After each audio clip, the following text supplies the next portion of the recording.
Anda usut saja, ya berikan kepada publik siapa pelakunya, apakah ada orang dalam atau ada orang luar. Jangan kemudian seolah-olah ini adalah kebijakan masa lalu yang disalahkan adalah mungkin menteri terdahulu. Tidak, Anda sekarang menteri agamanya, ya Anda pastikan tidak boleh di zaman Anda terjadi dana bocor yang tidak digunakan untuk semestinya, malah dikorupsi.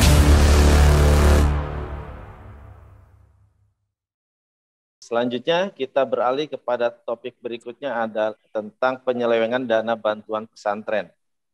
Nah ini juga lagi dibahas di DPR ya, bahwa ada penyelewengan dana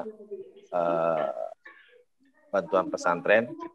Jadi ada yang pesantren yang punya legal tapi tidak punya tempat dapat ya. Ada yang punya tempat tapi tidak punya legal gitu. Ini hal yang seperti ini dan penyelewengan lainnya dalam penggunaan dana bantuan pesantren ini. Oke, Bang Mus dulu. Bang Mus barangkali bisa berkomentar. Iya, ini ada temuan ya yang menarik ya dari ICW kalau tidak salah. Jadi ada yang memanfaatkan dana BOS ini pesantren, tapi kemudian di Tenggarai ada partai politik nih yang ikut cawe-cawe, kemudian ada pemotongan dan lain sebagainya. Nah, ini kan praktek-praktek yang harusnya sudah tidak ada ya, sudah dibasmi gitu loh, praktek-praktek seperti ini yang memanfaatkan uang negara, tapi untuk kepentingan partai politik gitu. Nah, menurut saya sih ya ini BPK, KPK harus segera turun tangan karena ini kan menyangkut ini ya pendidikan gitu ya, hal yang sangat penting sekali gitu loh. Jadi artinya negara dalam hal ini harus segera gerak cepat nih dalam merespon isu yang berkembang ini, jangan sampai lagi-lagi dana pemerintah terutama di sektor pendidikan itu dijadikan bancakan lagi untuk partai politik. Gitu mungkin dari saya. Silakan, Bang. Ya, ini kasus topik yang ketiga ini kasus menarik ya, dan sebetulnya ini bukan kasus lama tentang korupsi ya.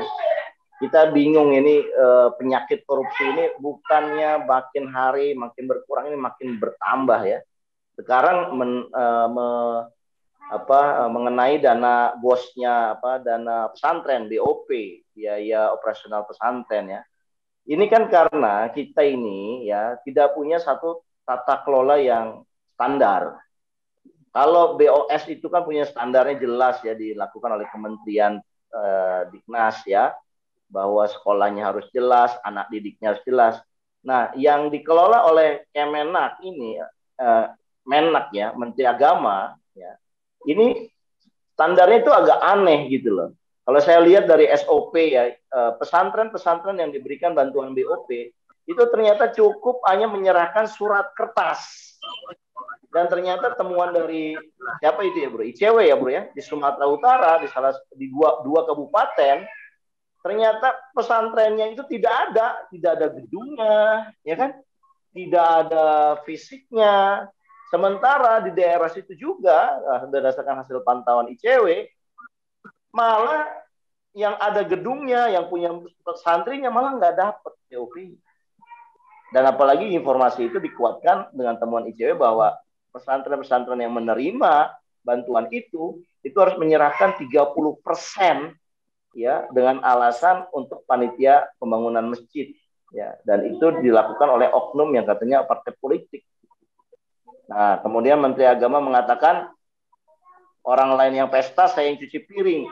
Pak Menteri, saya ingin katakan harusnya Anda nggak boleh ngomong begitu. Itu kan instansi di bawah Anda. Anda usut saja, ya berikan kepada publik siapa pelakunya. Apakah ada orang dalam atau ada orang luar. Jangan kemudian seolah-olah ini adalah kebijakan masa lalu yang disalahkan adalah mungkin menteri terdahulu gitu. Tidak, Anda sekarang menteri agamanya, ya Anda pastikan tidak boleh di zaman Anda terjadi dana bocor yang tidak digunakan untuk semestinya, malah dikorupsi gitu. Nah, kita nggak tahu nih, jangan-jangan ya tidak disebutkan partai politiknya, partai politik apa ya? Jangan-jangan partai politik yang sama juga sama Pak Menteri, kan bagaimana itu kalau begitu? Ya, betul. malah kayak kesannya kok malah membela diri gitu. Padahal yang diuntungkan kan beliau dan teman-temannya gitu. Ya itu kita nggak perlu memperjudas ya, tapi kita ingin katakan seorang menteri, policy makers itu harusnya mengatasi persoalan bukan mengeluh. Mengatasi persoalan dan memastikan tidak ada satu peser pun uang rakyat dikelola oleh kementeriannya yang dipimpin oleh beliau itu keluar atau dikorupsi dengan sia-sia begitu dengan cara yang jahat lah begitu. Itu tidak boleh karena bisa jadi kalau Pak Menteri gagal melakukan itu ya berarti Pak Menteri ya memang tidak layak untuk menjadi seorang menteri begitu. Ya baik, Bang Mus, ada yang bisa tambahkan? Iya, jadi tadi sih sepakat. Jadi menterinya pun harus apa ya? Harus hati-hati juga, tapi juga unsur pengawasannya inspektorat atau di internal maupun lembaga-lembaga penegak hukum ini kan juga harus memantau ya untuk alokasi dana tersebut. Karena tadi sekali lagi saya katakan ini kan sangat vital ya dana pendidikan, apalagi misalnya tadi untuk pondok pesantren dan lain sebagainya. Gitu. Oke baik, saya kira clear ya. Ini istilahnya uang negara, walaupun peruntukannya untuk kepentingan pendidikan agama, tapi harus dikelola dengan baik secara jujur ya, dimanfaatkan juga secara jujur, bukan untuk kepentingan di luar itu ya, apalagi ada muatan politiknya.